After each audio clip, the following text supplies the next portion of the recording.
district conference, and I thought, here's a young Asian guy who's running his own church. He had just finished planting his church, and he had joined his church to another church. But it was like, oh hey, here's awesome. Here's a guy about my age. He's 2 years younger than me, and he's planted this church. And so we had so much to talk about. And so we met once or twice to talk to each other, and then it's kind of been ever since. We've been keeping in touch and kind of sharing ideas. So it's been really, really fun getting to know Nate. He's currently working for the Cambodian district. He's the young next adult. Next gen ministry, young adult. Guy Same thing, youth. Cambodian district. Yep. He was working at Simpson, but he's, they're going in different directions right now because of enrollment and all that. But it's good to hear from you. And now we're gonna have Nate share with us. Yeah. Hey, thanks, Kevin. Thank you, everybody. Actually, we've had a lot of, what was it, 87 degrees, I think? I don't know, which one is it? Is it 87? Is that what it's called? That cafe that we always go to. But 85. We've had a lot of 85. Yeah, we go to the other one, the better one, 87. I'm joking. 2 degrees higher. So, we've had a lot of good coffee and times together and pastries. And it's just a joy to be with you all again. It's been a while, and I'm just honored to be here. So if we can, let's open up in a word of prayer and just seek God to hear from his voice. After all, his is the most important one to hear, as the song had just said earlier. Father, we come before you now this beautiful morning, seeking your face, seeking your voice above all others. And God, as I open up the word, Lord, would you speak through me and speak to your people. Let us know what it is that is on your heart and how we are to reorganize ourselves around your life. We thank you for this space and this time. In Jesus' name, amen. So many of us have heard that crisis builds character, right? I want to take that statement a little bit further back before it builds character. I believe that crisis actually reveals our character. Crisis reveals what we value, if you will, in our life, right? It does build, certainly, as you go through it and you come on the other side looking back and you realize, man, I went through something pretty horrific and I made it through, right? So there's resiliency and things like that are built, certainly. But while you are in the crisis and while you're in the situation, it reveals. And that's what I wanted to focus on a little bit here. And I think our text, as we look into it in a little bit, will also emphasize what is it that we put at the center of our lives? What do we look to? So to illustrate this just a tad is a situation in my own life when I was younger. And as a small child, there were these medical trailers that they would bring it to the school. And I was obviously like 5 or 6 years old, didn't know what that trailer was meant for. So, I went out there, my mom was out there. So we're all the mothers for different kids and we all lined up and each mom would take their child into this trailer truck, the back of this trailer. And, and I just saw kids coming out the other side. They would have like lollipops and some of them were crying, some of them were okay. But I was like, oh, we go into this trailer with mom and we come out the other side with the candy. That sounds amazing, right? Now, mind you, I did not know what was going to happen in the trailer. So I climb into that trailer and I look around and I start seeing, wow, this looks a lot like a hospital, except that it's in the back of a truck.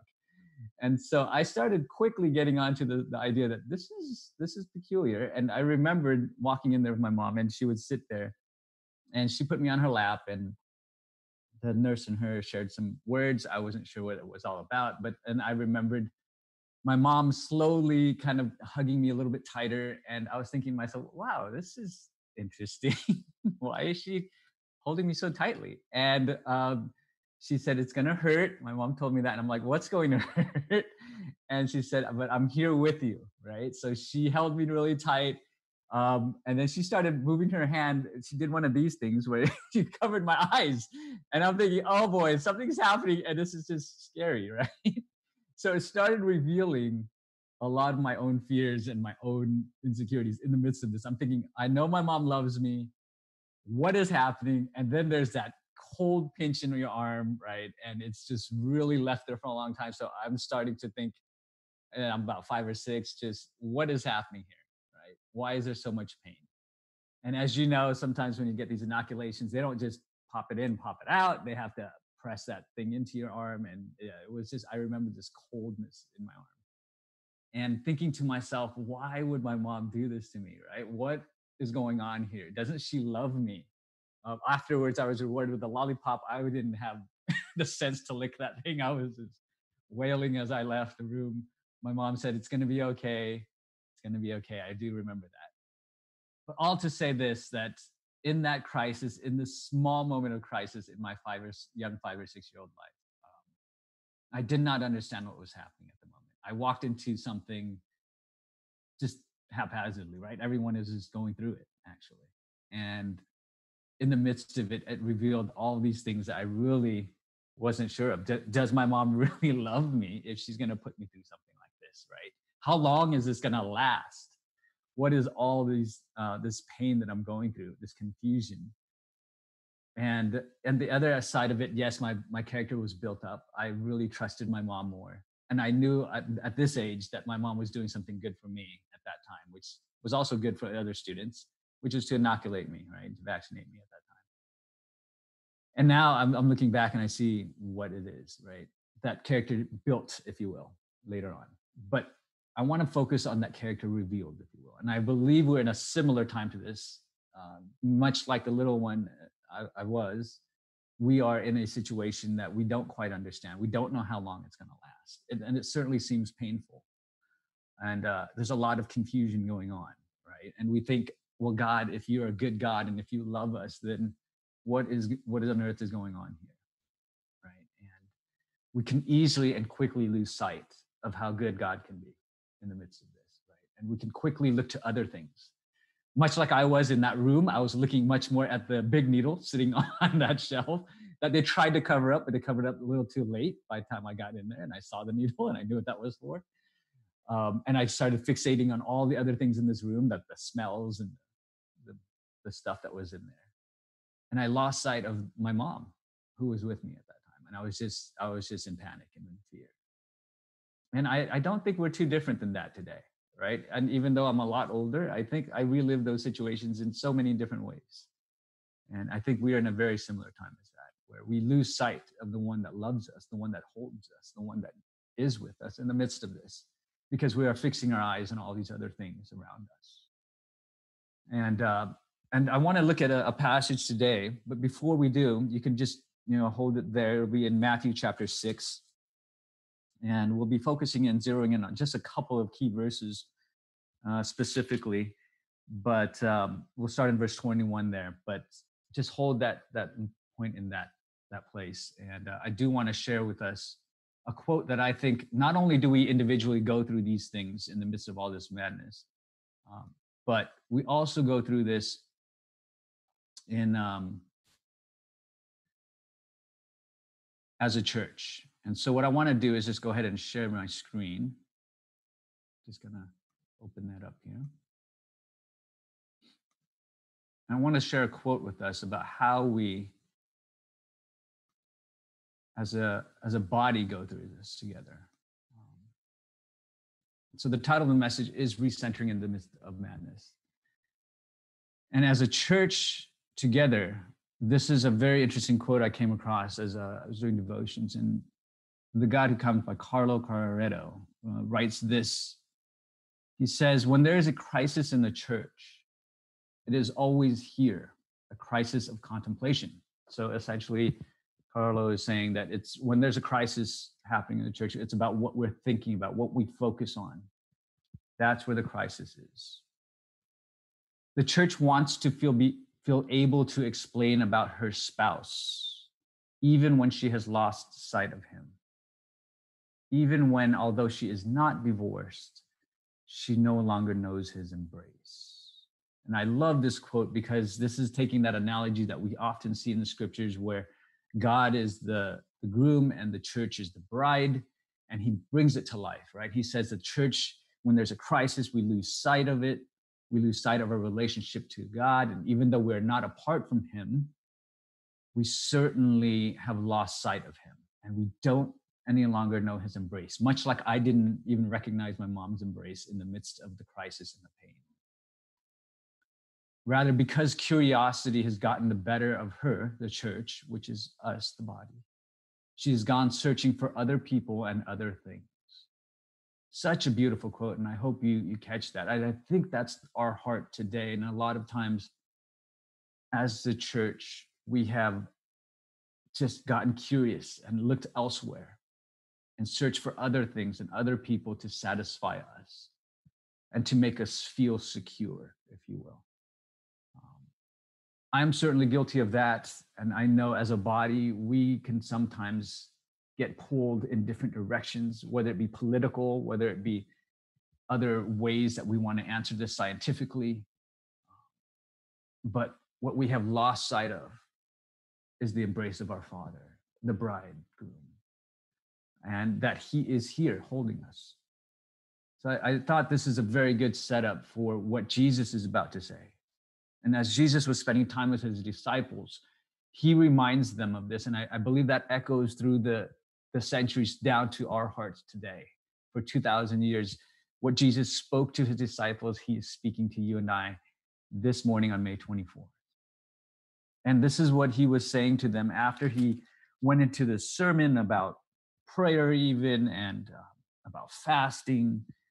He ends up closing it out, rounding it about on worrying and even talking about where we store our treasures. What do we look to as our treasure? And he says that this is so important, what we look to as our treasure. And the reason for this is because God knows that where our treasure is, there is our heart. Where our treasure is, there is our heart, right? Also. And that is such a true fact. If we just look at life in general, wherever we look to, whatever we look to, that's where our heart will be, right? We can easily sing our songs and look at the scriptures together.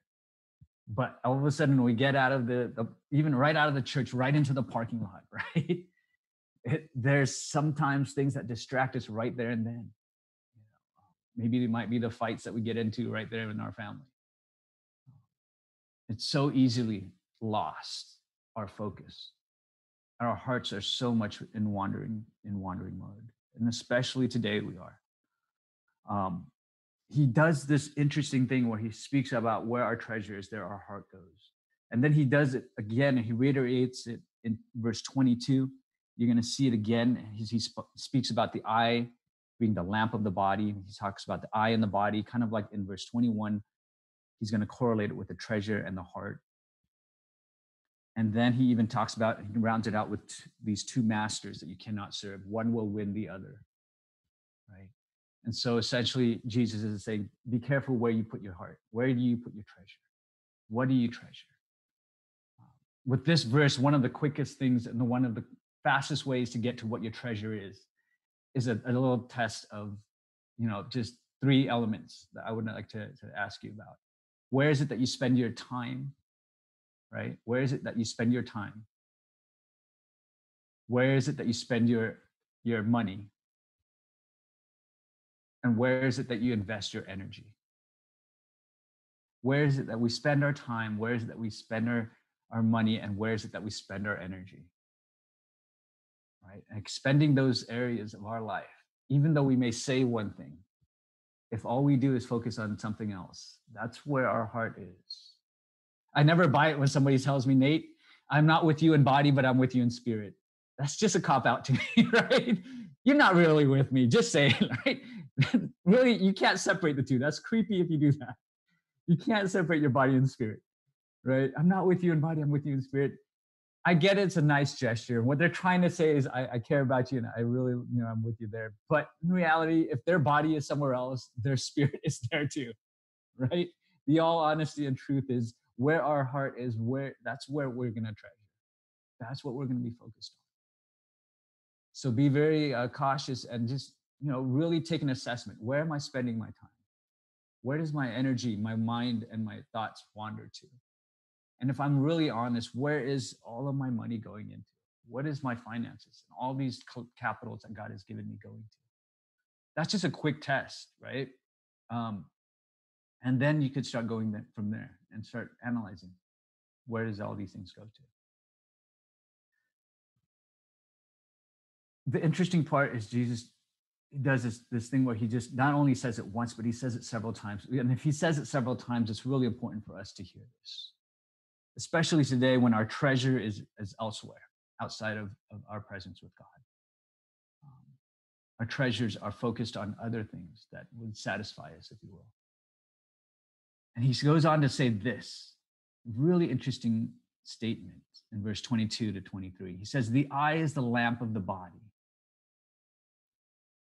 If your eyes are healthy and good, your whole body will be full of light. But if your eyes are unhealthy, your whole body will be full of darkness. If then the light within you is darkness, how great is that darkness?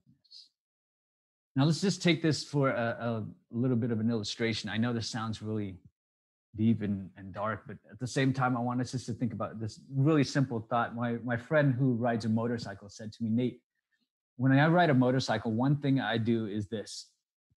As I'm speeding down the highway and I come around a bend, if I see a log in the middle of the road, I'm not going to fixate my eyes on that log.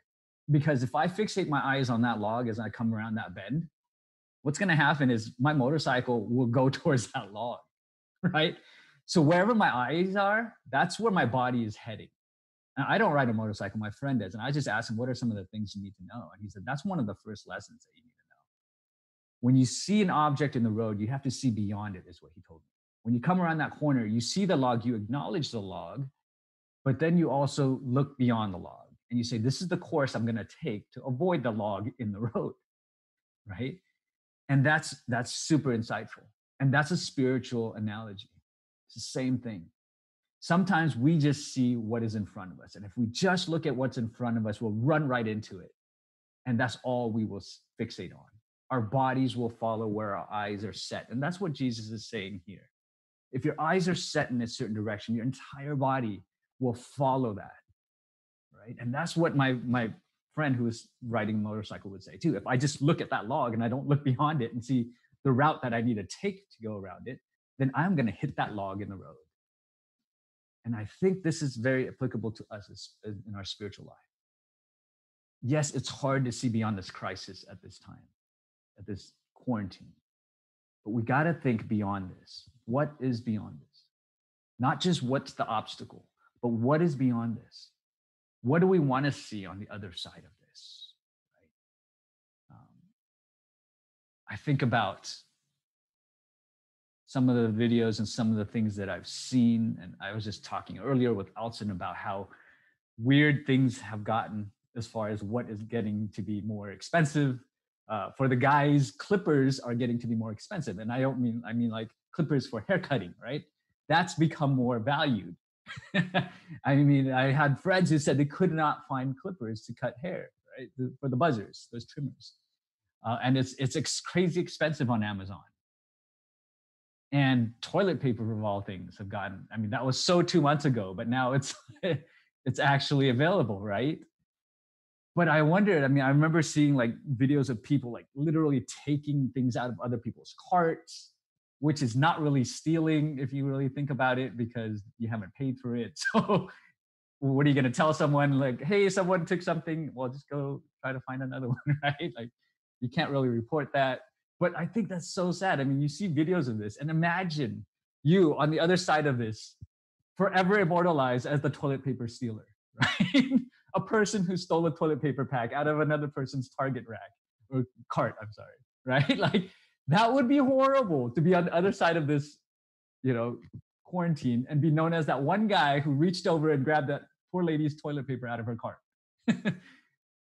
I mean, really, is that how you want to be immortalized? I don't think we would want to, right? But because our eyes get so fixated on what's in front of us, we do some of the most crazy things. And that's just because we don't see beyond the log. We're just fixed on it. And so we run into that log and we don't see beyond that. And I think we're guilty of that in so many ways. Sure, I hope that one of you aren't one of those persons who stole that toilet paper out of that poor lady's cart. But if you are, we'll pray for you. We'll pray there's redemption on the other side of that. But the reality is this: if we are fixated on these obstacles in our life, we can do some pretty crazy things. And we do some really things that we regret. And you can name your own time in your life where you were stuck in a situation, or you may have said something to someone you even love because you were so heated at that moment, maybe. And if our eyes are fixated only on that, then our whole body will follow, right? Before that guy took that toilet paper out of that cart, his eyes looked over and said, "That's the last toilet paper." And that person just stepped away from their cart. I'm going to reach over and grab it and put it in my cart. Right? His eyes fixated on it, and then his body followed it. And much in the same way, our eyes will fixate on maybe something else, and then our body will follow. So be careful what our eyes fixate on. Be careful what our hearts treasures, what Jesus is saying. Because there our heart will go, there our body will follow. And you cannot separate these things. So when someone says to you, "I'm not there, but I'm with you in heart," it's not really true. If you're there, then you're there, right? Now, the opposite can run true as well. There are times, I get it, where maybe you're even sitting in on this right now, and your body might be here, but your heart and your mind is far away, right? But I would dare to say that this passage still holds true, because whatever you treasure in your heart is still ruling you. It still rules you. You know, some of us as kids, and especially those in ministry, can say, "Hey, Mom, Dad, you can make me sit in church, but my heart and my mind is not in this church," right? I know how that feels. And it's true. This passage still holds true. Where my treasure is, there my heart is. So, what is the lamp of your body right now? What lights you up, if you will? I love that he uses that. The eye is the lamp of the body, and it fills your whole body. Right now, a lot of us have time watching Netflix and maybe playing video games. I have my nephew who I think I can't even imagine him without his headphones right now, because my nephew is constantly playing video games, like all the time. I go to his house in the morning, he's got his headphones on and his laptop. If he comes over to our house, then he's got his headphones and laptop. He walks in the door with his headphone and laptop in his hand. I almost imagine, like, I think he's permanently attached to those headphones and laptop, right? Like, I'm like, do those things separate from your body? Because he's, League of Legending or whatever he is. I peek in every now and then. He's like destroying somebody, first person shooting something, right? And I'm thinking to myself, wow, his eyes really are the lamp of his body. I mean, he could be in different places, but not be there because he's in his own world, right? And we can be fixated maybe on a television screen, maybe on a Netflix binge watch, or whatever it is that we're connected to. And it lights up our body. And whatever it lights us up with, we've got to be cautious about. We've got to question. Are these things the things that we would want to light us up, the rest of our body, and our thoughts and our mind? And it changes us for the better or for worse. Now, Jesus concludes with this part, and then we're going to go into some application pieces right after this. Verse 24, he says, "No one can serve two masters. Either you will hate the one and love the other, or you will be devoted to one and despise the other. You cannot serve both God and money." Now, this is really interesting. Jesus says this about our worship. He says we cannot worship God and money. He said one will win the other. They cannot be co-equal. They cannot exist side by side. One will submit to the other, right? Now, when Jesus said this, he's not literally talking about the denarii, the coin that they had in that time, right? He's not talking about that necessarily. He's talking about the power behind it. This word is also called manna. This word is actually addressing a greater power, if you will, another power behind the object of money. Because if I just take a dollar bill and I put it in front of you, that's really just cotton and paper. That's why it doesn't dissolve in the washing machine, is because there's cotton in there. So there's a little free information for you. Okay, if you put money into the washing machine, it will come out because it's made of cotton. But it's just fabric. I mean, essentially, it's just paper and cotton mixed up together with a slapped on president, a random president on there, right? And that's all it is. There's no power in that object, right? It's what we assigned to that. We all in this larger world have assigned power to the money, to that piece of paper, right? I mean, a lump of gold literally is just rock. I mean, it's literally rock. It's like going out and grabbing any one of these rocks out in your backyard and saying, if we all agree that that rock is precious, we have all assigned power to that rock, right? And yet people will kill for it, and people will do all kinds of atrocities for these things. And they will lift it up above all others. And there are, I mean, sayings. One of the sayings that I've heard is cash is king. This is spoken of in all the financial worlds, right? I mean, everybody speaks this. And yet they don't even realize the power they're assigning to that. Cash is king? Wow. Last time I checked, Jesus is my king. God is my king. And that is so true. And these are folks who don't even believe in God. But every day they're checking the stock market. They're checking what's happening, right? Because they want to know the trends. They want to know where money is going so they can follow the trail of money. And God is saying, one will serve the other. Both cannot occupy your heart. Think of it this way. Your heart is like a small, small bathroom. All right? A bathroom, not even a house. Just think about a bathroom, right? And think about those small bathrooms. Have you ever been in the house where the bathrooms are so small, you walk in and you're like, oh, bumped into the toilet, right? And then it's just a sink right next to the toilet. And if somebody else comes running in, trying to get into that bathroom, you're saying to yourself, what do you say? There's no room here. Go somewhere else. Find another bathroom. That is what Jesus is saying about our heart. It's like a small bathroom. You don't have a couple people trying to get into a small little bathroom, right? Like you wouldn't do that. And it's the same way you can't have God and the power of money in the same room. It just doesn't work. It won't fit. One will have to leave. And this is what Jesus is saying. You will either have one or the other as your master, and one will serve the other. One will serve the other. Let me give it to you in another way. God, if only you give me enough money to do this or that, then I could worship you even more. I mean, listen to that prayer, right? Just if I prayed that prayer.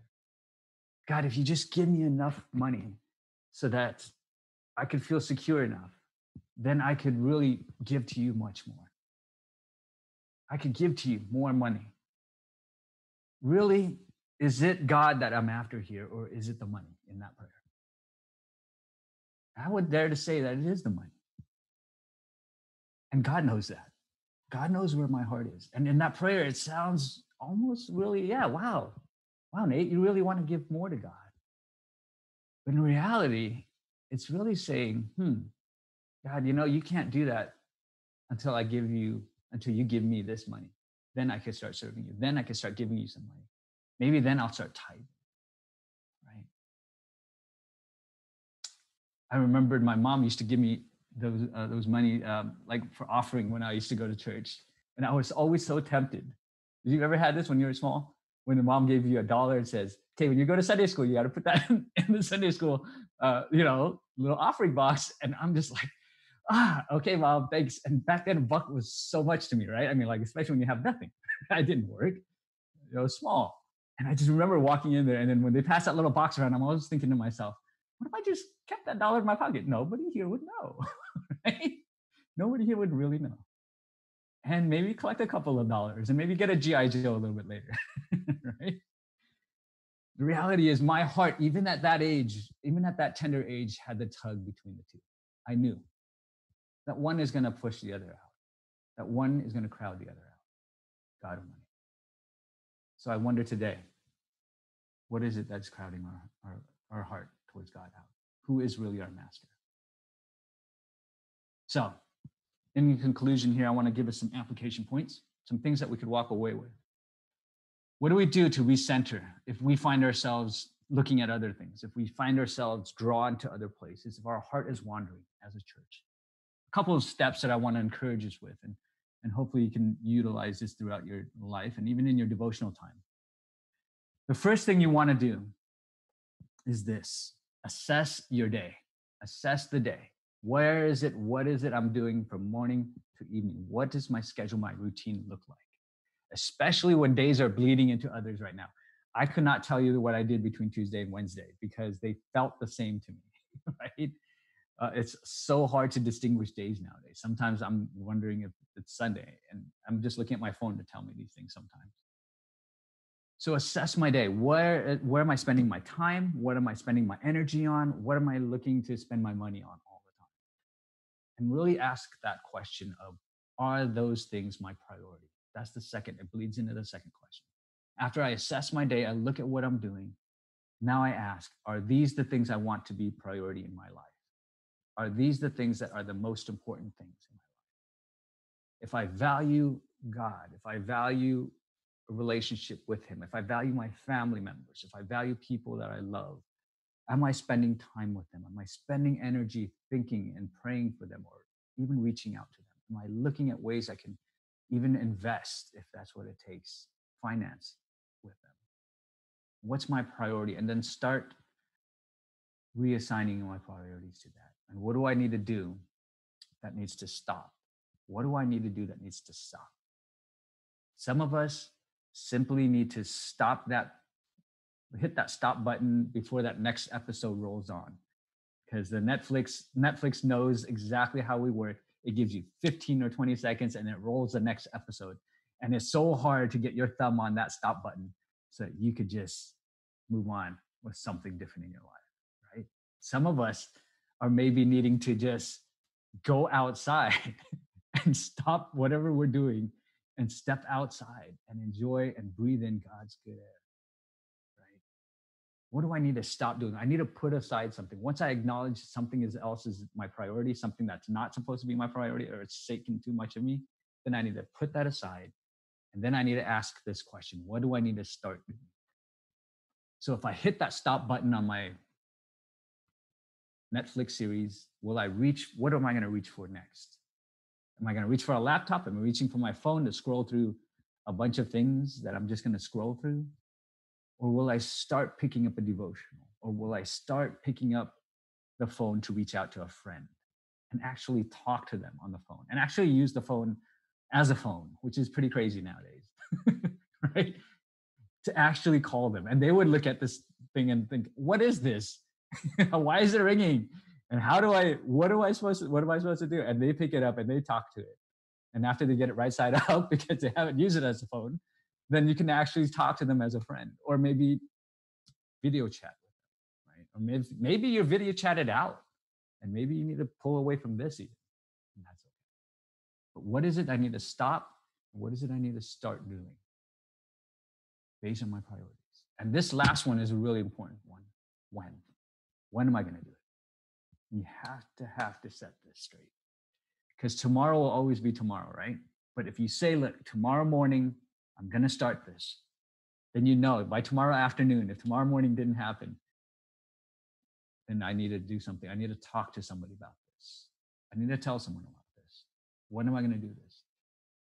And I didn't put the sixth one up, but I want to say, give yourself some grace. If you fail 2 days, it's okay. Pick it up on the third day. But you need to ask these questions and be honest with ourselves. What do I really need? What is priority? What has been my treasure? What is lighting up my body? What is my master, if you will? All those elements Jesus says. What's your treasure? What's your light? Who's your master? And I think if we acknowledge that element of him being our master, of people being the ones we want to invest in, then we will reorganize our body and our lives around that. I hope this message speaks to your heart. It has to me. It encourages me constantly to step back and reprioritize, reassess, and ask these questions. I love you guys. And at this point in time, I'd like to turn it over, if that's okay. Go ahead to